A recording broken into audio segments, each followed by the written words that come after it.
Are talking now with Christopher Wakefield from Fort Lauderdale, Florida. Christopher is a 15-year-old high school student who happens to also have just won a major race during the Cup Karts North America Spring Nationals at Charlotte Motor Speedway over this past weekend. Christopher is a rising star in the sport who also does a bit of a form of racing for his school. So let's get right to it. First of all, Christopher, talk a little bit about the big win at Charlotte Senior Medium on Sunday afternoon.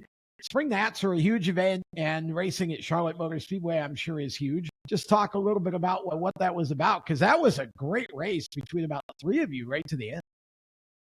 Yeah, it's always great to be there at Charlotte Motor Speedway. It was my first big weekend with the new team with the Coyote chassis and the Precision Performance karting with BGR as well. And but to come away with a win like that with my teammate coming in second, it was really fun, and I really enjoyed every moment of that weekend.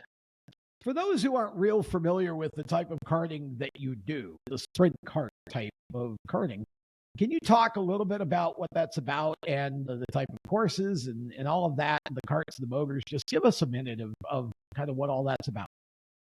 Right, so the sprint carts they're like open wheel. They have the side pods, and we're kind of out in the open. We're not in a cage, and there's a lot of wind going against us, so it's a lot of wind resistance as well, which plays a large factor. So when you're behind somebody, you have that big slipstream, which will help you go faster down the straights. And in the karting tracks, it's like in Charlotte, you have the little kart tracks inside the actual like NASCAR track, Yeah. the oval. And those are always cool to race at. Like at Daytona, they have one like that. But then you also have the dedicated sprint tracks across the country and across the world, where you have whole facilities dedicated to the sprint racing, where it's kind of like a miniature IndyCar tracks, where it's just you got a lot of tight corners and braking zones, but you also have the fast sweepers. Yeah, short road course type racing. Four cycle motors, 6 Briggs motors are the ones that the CKNA uses, and it is a comparatively economical form of racing, karts, as compared to the 2 cycles and the shifters and so forth. But just a ton of fun to watch, and I think honestly a great education for those who start out in it and climb through the junior ranks. You're up into now the seniors, so getting a win like that with so many of the top drivers in the class in the race with you. I mean, I know that was a huge statement for you, but what was it like to actually be able to pull off the win? Yeah, it's sort of like a dream. I still can't really believe it, but going that in the race, it was kind of like a flow state. I just got in that that rhythm with Christopher Keith and my teammate who helped me along, and also James Overbeck and a couple other my teammates. We all sort of just had a game plan, and we went in there, and it's really, you just have to have like a perfect race if you want to win one of these big races. And sometimes, like if you have one mistake, that'll take you out of the contention for the win. I was able to pull off sort of one of my best races, and I was able to really do well with the team. Yeah, it was a great race to watch, and it seems like, I mean, Coyotes really got the act together right now, and they've got some of the, to me, the hottest talent in karting riding on their stuff now, and there were three of you competing for the win there. What's it been like working with the folks from Coyote? It's great. I came over in the beginning of 2025, and we started at Daytona, and we're just sort of like dialing the chassis in, and I think bring all this new talent in with some junior drivers coming up to senior as well. Coyote really has their stuff organized, and I would say one of the best, if not the best team in karting right now, because we just have all these drivers like me, Chris McKeith, and James Obeck up on, and Katie Yeager and Lucas Tech. We have just like all the names in the book, all the podium finishers of the biggest races, and we're a force to be reckoned with. Well, for sure. I mean, I think that spoke very loudly at Charlotte over the weekend. What have you got? What is your season going to consist of from a karting standpoint from here? Right, so the by a karting standpoint, I'd be doing a bunch of the CKNA stuff, maybe the IKF Grand Nationals, that's the International Karting Okay. Federation. But I won the Duffy, which is like the first Oh, place. wow. Yeah, last year I got it in the junior category, so I'll try to get a repeat this year, and then I think that the Coyote team will also go down to Canada for Canadian Nationals, and then we'll see if there's a few other races like TSRS, mostly stuff in the country, but we'll do some stuff in Canada as well. Wow, that sounds like a lot of fun. So you're going to be busy with the karting, and that's great. But that's not the only form of racing that you're doing. You're also doing really well at the Lucas Oil Racing School events. Talk a little bit about what that is for those who aren't familiar. Yeah, so the Lucas Oil Racing Series is sort of this step up from karting, where karting drivers go up there try to prove their like their point in cars, and it's where you learn to develop these skills that you need when you go higher up in the car racing industry. So you really learn all the types of skills that you need if you want to have some good racecraft and race against some of the best drivers in the world. Currently, I'm doing quite well in that championship, so I'm in contention to win. We're going to next 2 weeks from now. I'll be doing the last rounds of the championship, and if you win or you podium, you get some sponsorship money to go into a form of racing. So like USF juniors or in the ladder up to IndyCar. Yep, that's awesome. And you're leading right now, right? You're leading the standings. Yeah. So that's awesome. 15 years old, and you've really got it going on. Maybe a lesser known fact about Christopher Wakefield is that when Christopher is not racing a go kart or an open wheel single seater car, he's actually competing on a boat. Talk about what you do for after school activities, because I think this is pretty cool and you don't see this very often. Yeah, I rode boats competitively when I'm not racing cars or karts. Usually in the weekends, I'm racing boats, and it's a lot of dedication. I wake up every morning before school. I go down to the gym and I do the rowing as well. And then after school, I work with the school team, and we do the Okay. rowing there. And we're kind of in the development part of our phase. So a bunch of kids like my age, we still have 2 more years of high school, and we're all training together. And I feel like next year or the year after that, we're going to be one of the top competitor in the nation.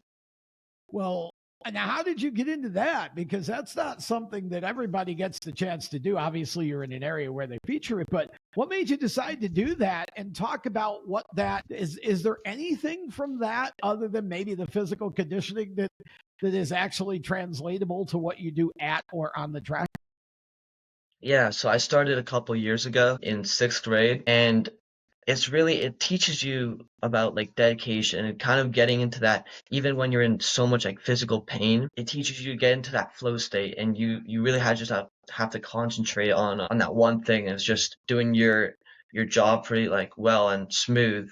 And to do well in rowing, you have to be super conditioned, like you said. So it really helps with karting and cars as well.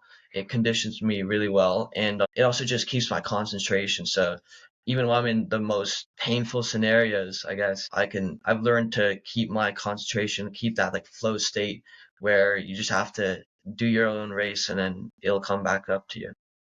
The other aspect to that though is rowing is a team sport, Yeah. which is really Yeah. interesting. So the teamwork aspect and learning to communicate with team members can't be understated either here, right? Yeah. You have to have, you're with 8 other guys or girls in a boat and with one person sort of giving you commands, about the race. So it's really teaches you about communication and a game plan, and you just have to stick to it. And stuff can happen. Somebody could mess up the stroke because you have to be perfectly aligned in rowing. Like you have to be super connected.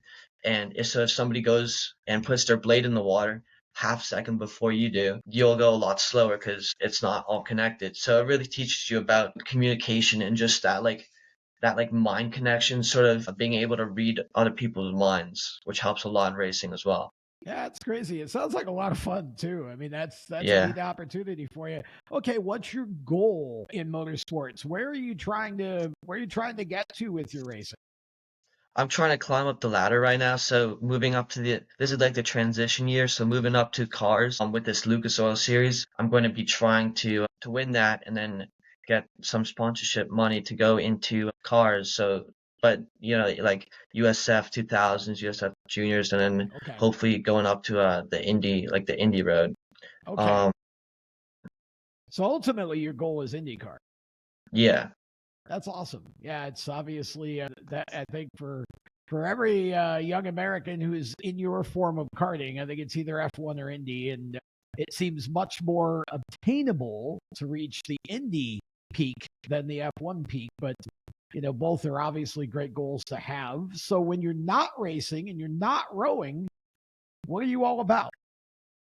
I just like to have fun, like anything that sort of keeps my mind going, and I'm a really creative guy, so I love doing anything like new really. And so when I'm hanging out with my friends or studying, I do a lot of my school's pretty tough on me because I'm missing so much class time. I'm always on the books trying to keep up with my work. So it's really just it takes a lot of control to balance all these things, but I think I'm able to do it because I've done it for a couple years now. So the same focus you put into, say, rowing or getting better at racing, you can put into the schoolwork. So whatever you're doing, you're kind of in that flow, right?